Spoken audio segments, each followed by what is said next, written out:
Golf is slow, frustrating, expensive. It seems like an antiquated game, and while golf has had its ups and downs, the National Golf Federation says participation is up 38% since the pandemic, which includes new ways to enjoy this very old game.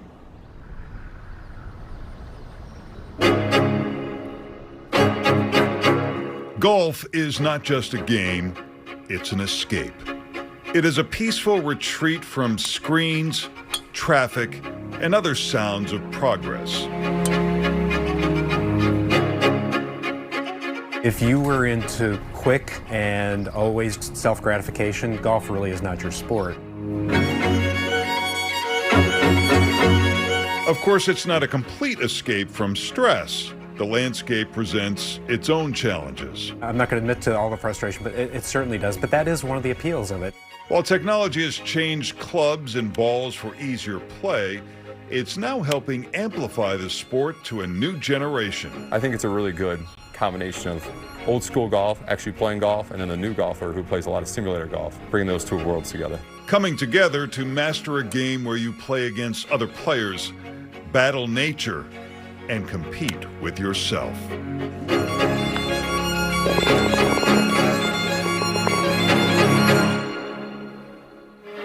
Two queens of the greens keep their eyes on the ball, and also our own hero in +4's jacket and cap. There are a variety of stick and ball games. Golf, with a K, is a Dutch game from the Middle Ages, but we more recognize the birth of golf here, the links of Scotland.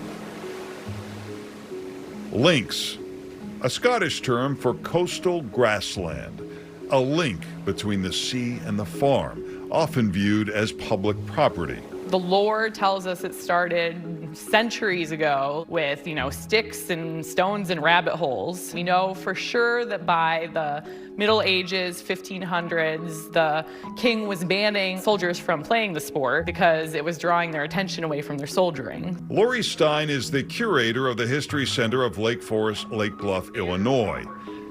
It's an important intersection as golf is imported from Scotland to North America. Scotland is where we find St. Andrews Links and the godfather of golf, Old Tom Morris, a pioneering champ, along with his son Tom Morris, one of the best golfers who ever lived.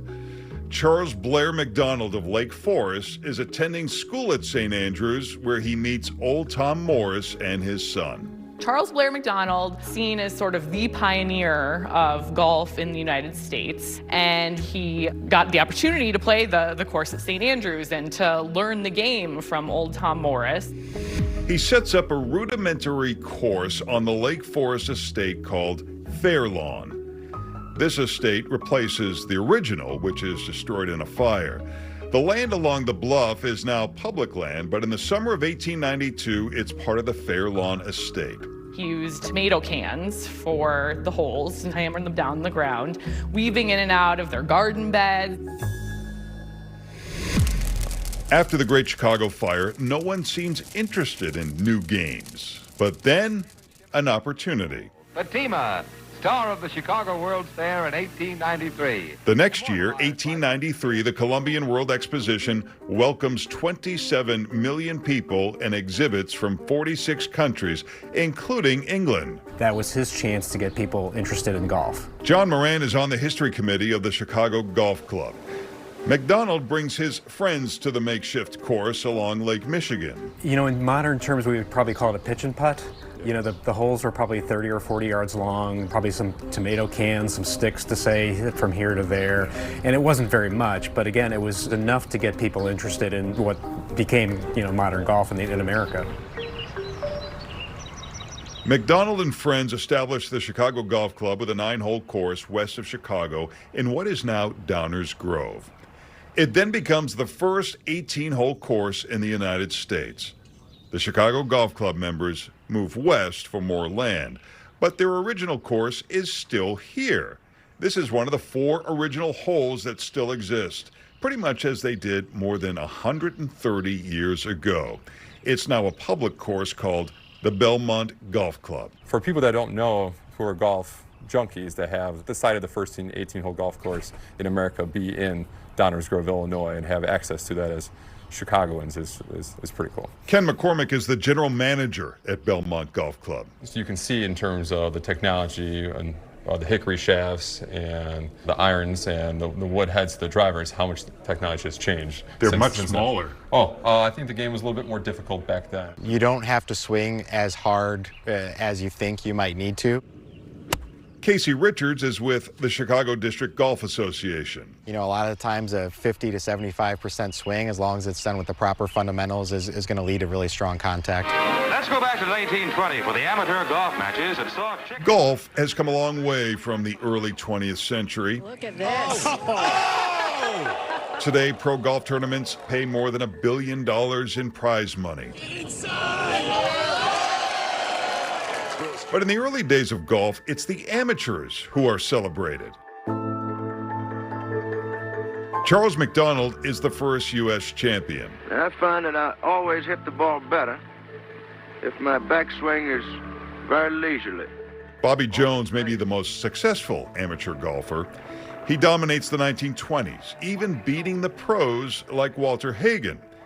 But at the turn of the century, professional golfers are often groundskeepers and immigrants. Money was seen as unseemly.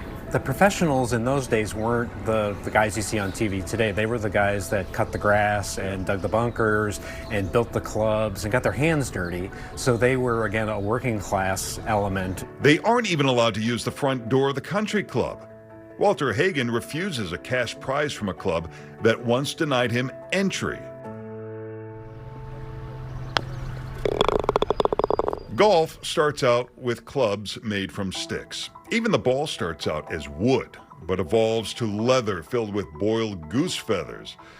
From craftsmanship to mass production, technology has made the game a little easier for the average player. It's that drive to continually get better, and even as we age, it's something that we can still play. I can't shoot three-point shots with Steph Curry, but I could go and play a round of golf with Rory McIlroy. Technology is helping golf grow. It's not just people on the course. Many find the sport through simulators or even YouTube.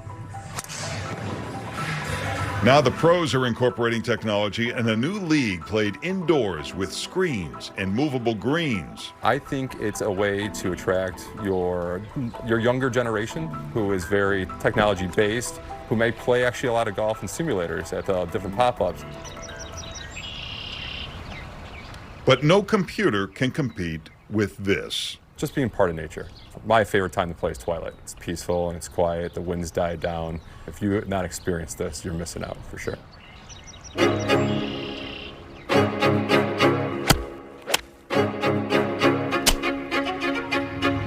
A changing wind may change your strategy. Fairways, bunkers, and pin placements change. Technology may help a driver hit farther and a ball spin more.